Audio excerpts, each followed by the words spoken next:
Joining us right now to talk more about the infrastructure deal so far is U.S. Transportation Secretary Pete Buttigieg. Mr. Secretary, thank you for being here today. Thanks for having me on. Great to be with you. You know, the market looked at this news pretty optimistically yesterday. I have to say I was pleasantly surprised to see that this deal was getting done.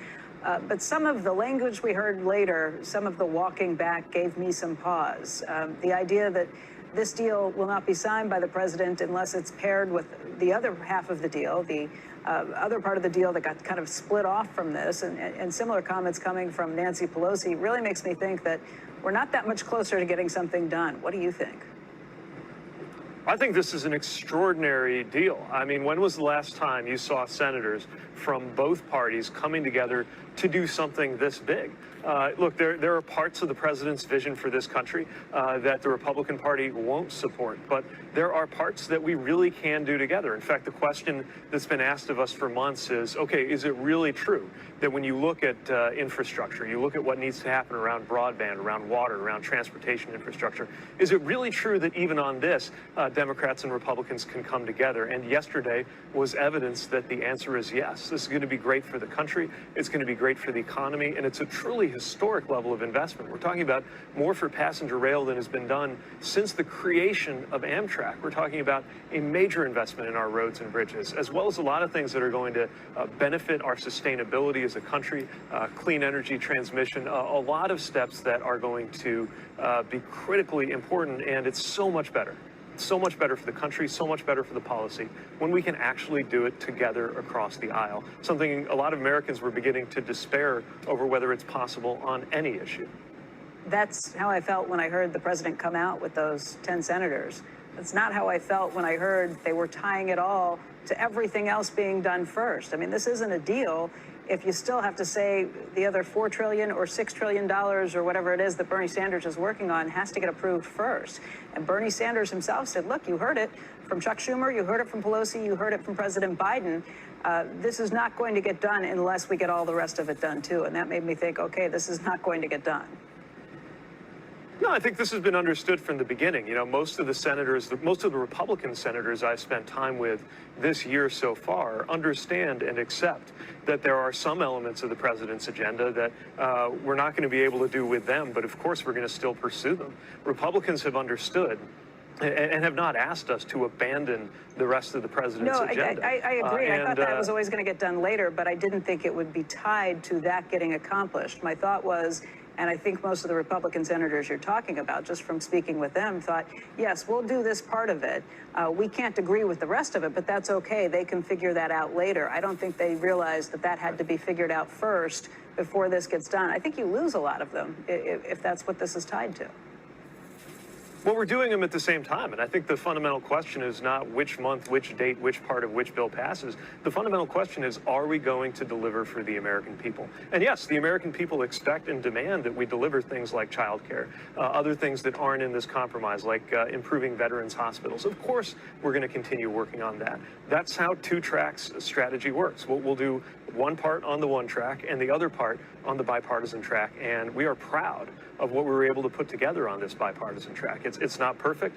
We didn't get everything we wanted. The Republicans didn't get everything that they wanted, but as the president says, that's how compromise works, and I think it's reassuring to see that that kind of legislative work is possible. Now, we still got a lot of work to do this year to actually deliver, but this is incredibly encouraging, and the substance of this deal, obviously as Transportation Secretary, is the thing that I'm most excited about, because it will transform what it is like to move around, to drink water, to have access to the internet in America. It's not just good for the economy, it's good for our future.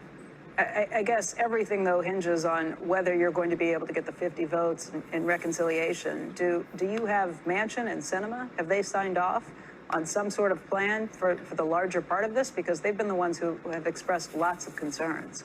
Without them, it doesn't happen. Well, yeah, you can't guarantee how a senator is going to vote on a bill that hasn't yet been written. But what I'll say is that this atmosphere of compromise and collaboration, I think, makes progress more likely and more possible on all fronts. And we're going to continue to pursue that, something that not just Democrats, but Americans expect us to do. When you talk about something like childcare, you talk about some of the other things that we know need to happen around clean energy.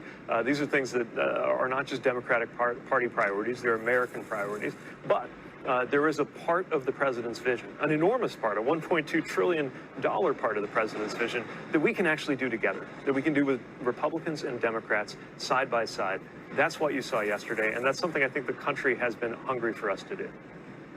Mr. Secretary, I've appealed to your transportation secretary urges before. I didn't get the complete answer I wanted last time. I'm going to do it again. I'm going to get it to you this time. Let's say that all these other ancillary things that you're talking about, let's say that that's just not going to go. That they from Manchin or the caucus or whatever, and that your deal, your transportation focus deal gets scuttled. You wouldn't be the slightest bit chagrined or unhappy if, going for the moon with the human infrastructure or however you want to call it, you wouldn't be chagrined if you had to sacrifice all this stuff that you were going to get just because you don't get Bernie Sanders' kitchen sink bill? Of course, we need and want to do all of these things, and I care deeply about the transportation infrastructure elements that we struck a bipartisan deal to get done.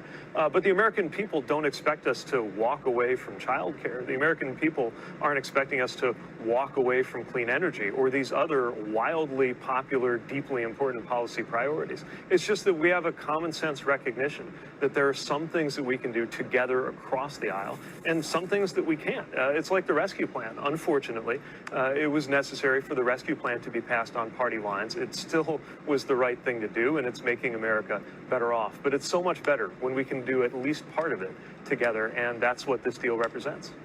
Market was up yesterday because investors assumed that this deal was going to get done and probably get done sooner rather than later. What sort of timeline would you put on it now that we realize the two bills aren't split, that they're actually linked together? Well, there's no time to lose. Congress works in very complex ways. As you know, there are markups in committee on bills that are relevant to this, things going to the floor over the summer. I think July is going to be a big month, and then we head toward that end of the fiscal year. What I'll say is we have an enormous sense of urgency about this because the American people rightly are impatient for us to deliver results, and so is the president. Mr. Secretary, I want to thank you for your time today. Thank you. Great being with you. Great to see you too. Coming up.